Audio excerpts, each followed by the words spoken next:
तो बरेलवी साहब, ये इलेक्शन कमीशन में भी लोगों ने अप्लाई किया और दरखास्तें दी और कुछ 17 के करीब दरखास्तें थी जिसमें मुख्तलिफ वजूहात थी इलेक्शन के अल्तवा की। पाकिस्तान तहरीक इंसाफ अभी ये चाहती है कि आप ये आरओज और डीआरओज के ज़रिए ये जो ब्यूरोक्रेसी है इसको ना इस्तेमाल किया जाए, तो फिर किसको इस्तेमाल करें? फिर ये इलेक्शन का इनेकाद कैसे मुमकिन हो कि तमाम सियासी जमातें मुतमईन हो जाएँ? ऐसा मुमकिन है? आपने जो दूसरी बात कही ना, वही बुनियादी बात है। और एक हफ्ते पहले हमने सवाल उठाया था कि जब सुप्रीम कोर्ट के चीफ जस्टिस से ये कहा था कि आप चैनलों की पट्टियां भी नहीं चला सकते कि इलेक्शन होंगे या नहीं होंगे, आप वीडियो से जरूर कह सकते हैं आप। तो जब सुप्रीम कोर्ट का इतना फादर फैसला आ गया था तो फिर इलेक्शन कमीशन ने 17 दरख्वास्तें मुख्तलिफ हवालदारों, पता नहीं कौन हवालदारों, तहसीलदारों या नामालूम लापता लोगों की क्यों एक्सेप्ट की।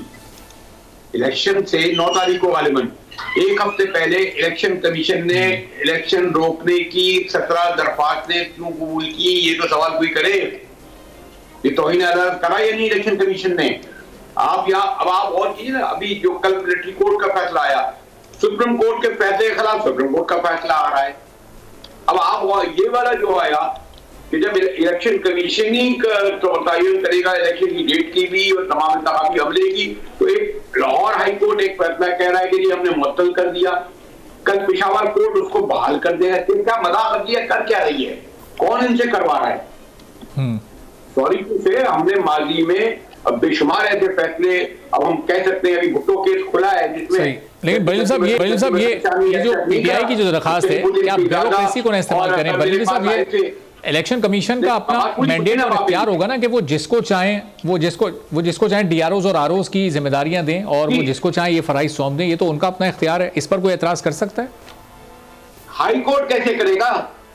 वही हाई कोर्ट, मैंने कहा ना, लाहौर हाई कोर्ट ये करेगा, फिर हाई कोर्ट और करेगा। और इससे पहले मैंने जैसे आपने कहा कि आपके चूंकि कोर्टें लिसानी बुनियाद पर तकसीम हो गई हैं, अब तो जज फैसलों में बोलते थे, अब बाकायदा बयानों और खतों और सुर्खियों में बोल रहे हैं। इन्हें कोई कुछ कह नहीं रहा, इल्जाम लगा रहे शहबाज शरीफ साहब पे जनाब ये पीटीआई जो है वो इंतखाबात मुलतवी करना चाहती है। भाई तहरीक इंसाफ तो जो तहरीक इंसाफ मौके में हाई कोर्ट ने कैसे एक्सेप्ट कर दिया, और तहरीक इंसाफ की मुलतवी कराएगी? सबसे ज्यादा तो वही इंतखाबात कराना चाहते हैं, जोर उनका इंतखाबात ही पर है। इसलिए उन्होंने रिटर्निंग अफसर पर इसलिए किया कि पंजाब में जब केयर टेकर गवर्नमेंट है, जानिबदार गवर्नमेंट है, वो गवर्नमेंट है जिसने 10 साल लोगों को जेलों में रखा हुआ है। मोहसिन नकवी की जो वज़ीर आला की गवर्नमेंट है, उन्होंने इस बुनियाद पे कहा है कि इनके नाम रखकर रिटर्निंग अफसर हमें मंजूर नहीं है। तो ये जो एक इस वक्त अदलिया जो खिलवाड़ कर रही है इलेक्शन के साथ, इलेक्शन कमीशन के साथ, खुद आपस में एक दूसरे के साथ दस्तों गरेबां हैं, इससे पूरी सियासत ही अब लगता है अदालतों में होगी, वही फैसले करेंगे। तो लपेट देना तमाम सियासी पार्टियों को, फिर खत्म कर दें ऑर्डर के जरिए, इसमें आप करवाते रहे इदारों से तो काम। जी सब्सक्राइब करें और बेल दबाएं ताकि कोई खबर रह न जाए।